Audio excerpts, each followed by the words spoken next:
Hey there, welcome to LSAT Demon Daily. I'm Nathan Fox. That's Ben Olson. We're the founders of LSATdemon.com and our weekly podcast, Thinking LSAT. We got an email here from Joshua. Joshua says, a lawyer's work will be more taxing than taking one LSAT per day, period. Okay. That's the subject line of Joshua's email. Thank you for helping students lessen their financial burdens. Would it be fair to say, if you can't do one LSAT per day, how can you become a lawyer? Maybe to word it differently, your work as a lawyer will be more taxing than taking one LSAT per day. Is that fair? Wanted to hear your thoughts. P.S. Your videos are hooking and it's good entertainment. Okay. Good. I'm glad people are hooked. Hope we provide some useful advice and maybe a chuckle here or there. Yeah. You know, I'll bite. I say yes. The work of a lawyer will be more taxing than taking one LSAT per day. Oh, hell yeah. Like, not even close. Yeah. If all you had to do was get up, get to your office, sit down and take a test, that would take you 2.5 hours, right? 3 hours. Then you'd be done. I'd consider getting a job as a lawyer if that were the case. Yeah. If I had to sit down and take an LSAT, that's why I thought, like, hey, I had a 179. I thought law school was going to be a piece of cake. Yeah. Sorry. It's different and it's way, way more involved. Yeah. You know, I don't think that law school itself really, I don't think that law school is really close to how much work you're going to do as a lawyer, because I've seen people be successful in law school with like 4 or 5 hours a day, diligent 4 or 5 hours a day, and like get top quarter of their class type of grades. Yeah. It's just not that uncommon if you treat it like a job. Yeah. But like the life of a lawyer, you're not doing the life of a lawyer in 4 hours a week, 4 hours a day. Yeah. Lawyers work long hours. I mean, there are lawyers that bill. What are the billing requirements been at the big firms? Like 2,000. Yeah. 2,000 hours, maybe more, maybe less, but it's around there. So billed. That's yeah. Which,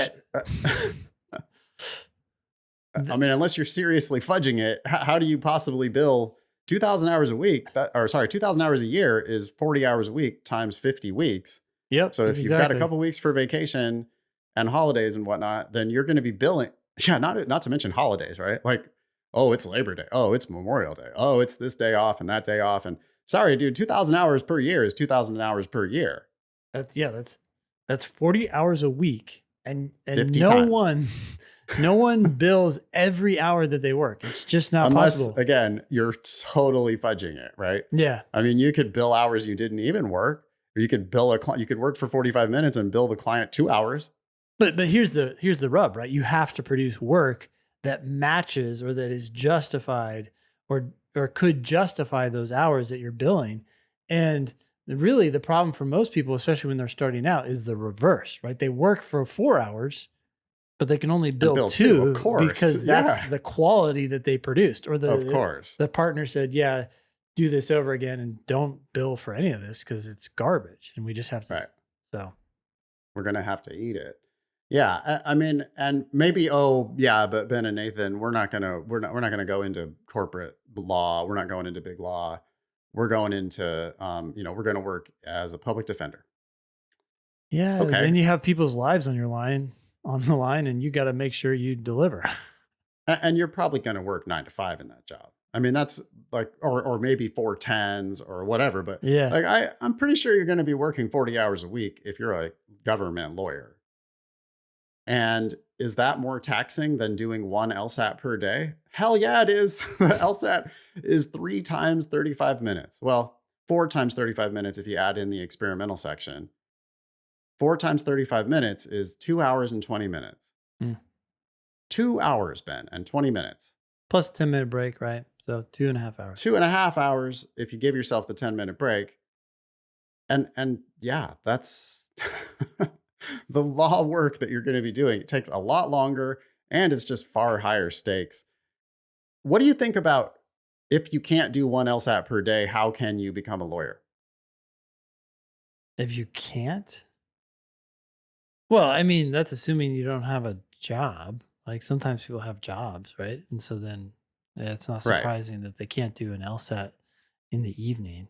And it's I not really also effective, right? Just because, exactly, that's what I was gonna say. Go ahead. yeah, I mean, doing a full LSAT and then missing a bunch of questions and then being drained and not having time to, or the, the mental acuity to review those is not a good use of your time. It's Yeah, just because you can do the brute force doesn't mean that it's an effective method for learning.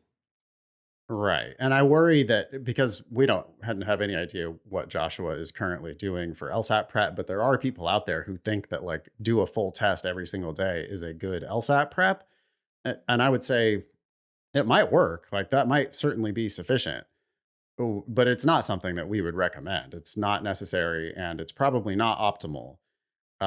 So I wouldn't say, like, because you might have things that keep you too busy, and because it might not even be a good strategy to pursue, I'm not going to say you can't be a lawyer if you don't do an LSAT every single day. But I absolutely will vouch for this idea that the work as a lawyer is far, far more taxing than taking one LSAT per day. Thanks for writing in, Josh. Email daily at lsatdemon.com if you'd like to ask us a question or share some LSAT or law school admissions news. Thanks for listening.